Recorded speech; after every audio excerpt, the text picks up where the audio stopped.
Hey y'all, so I am so excited to be here with you today because today I am going to tell you top 5 ways to stand out as a real estate agent. Real estate is one of those industries where people have been in it for a long time. You see people all of the time that have been in it for 30 something years, and you get into this industry and you're like, what the heck am I going to do to stand out as a realtor? Because there's so many of them. I think in the Dayton, Cincinnati area alone, there's like probably just the Dayton area is like 4,000 agents. That is insane. And so when you're trying to like stand out, that's intimidating. And especially when you have people in the industry saying, well, you're new, so what are you going to do? And so real estate now is so different than it was 10, 15, 20 years ago. I remember as a little girl driving around with our realtor with my parents, and she literally took us house to house to house. And now, like, that would never happen. Like, I can't let clients in my car just simply for the fact that there's Cheerios and French fries everywhere for my kids. But it's just a totally different world. How we reach people is totally different. How we find clients is totally different. And so these 5 things I've just kind of found really help somebody stand out. And so one thing that I really had to work on getting into real estate were my scripts.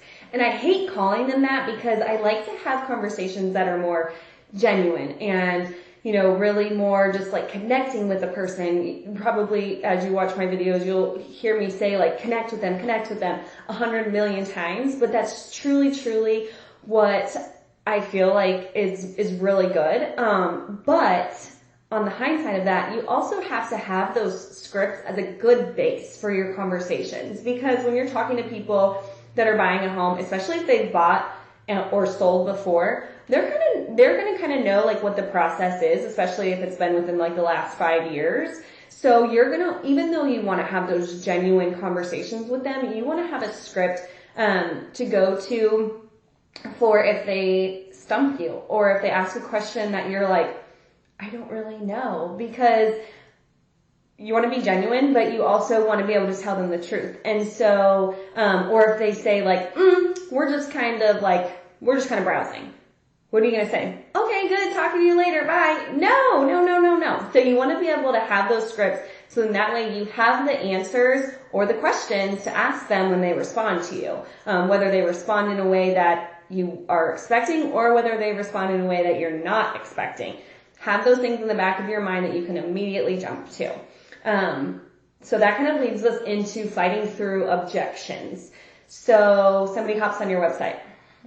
Cool. They registered. You have their phone number. You have their name. You have their email address. Now what? You call them and they say, oh, I'm just browsing. What are you going to do?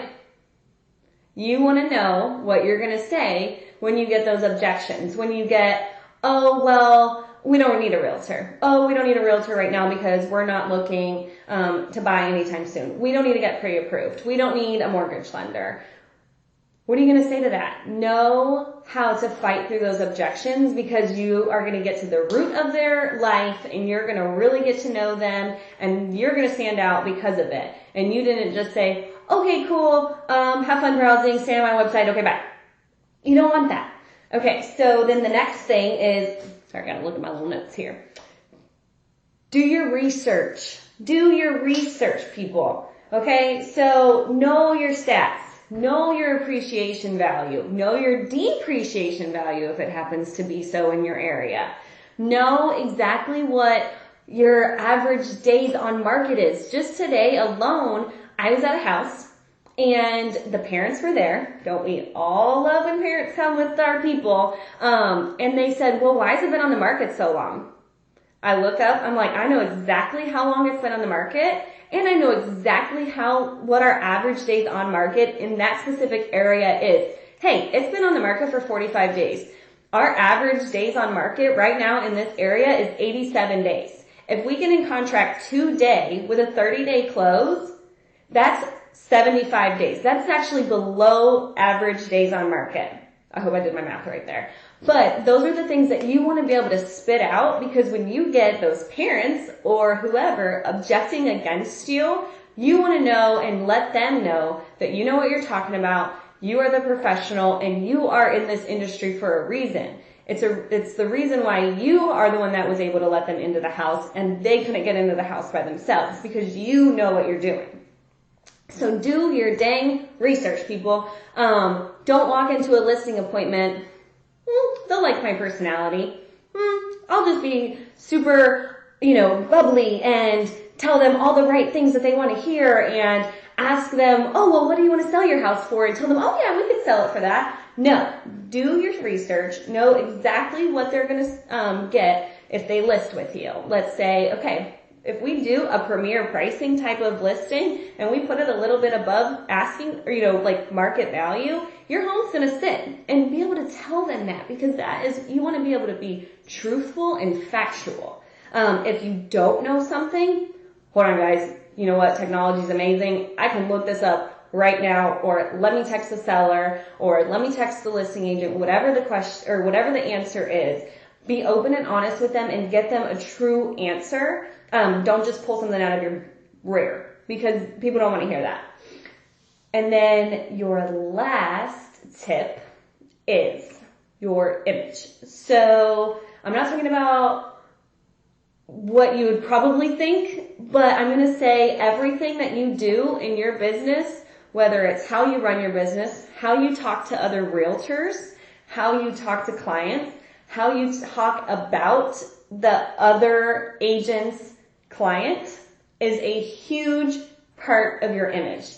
Branding yourself, I'm all about that. That, pretty much everywhere that you see me is probably going to be branded pretty much the same.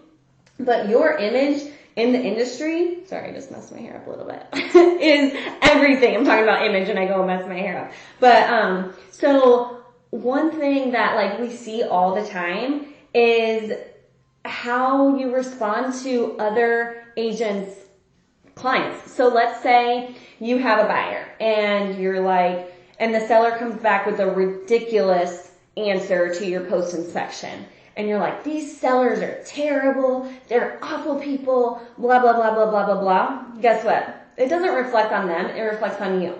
So you need to stay professional. You need to stay, on their side, but you also need to be like, hey, if I were in their shoes, or if we were in their shoes, this is maybe why they're doing it. Or, hey, the seller isn't able to do all of these repairs because they're in X, Y, and Z situation. So your image is everything. Branding is a whole other thing that I would love to talk to you guys about on this next video. Or maybe in a couple videos, we'll see. But your image and how you portray yourself as the professional is huge. So keep that in mind. Make yourself stand out among the crowd and be kind.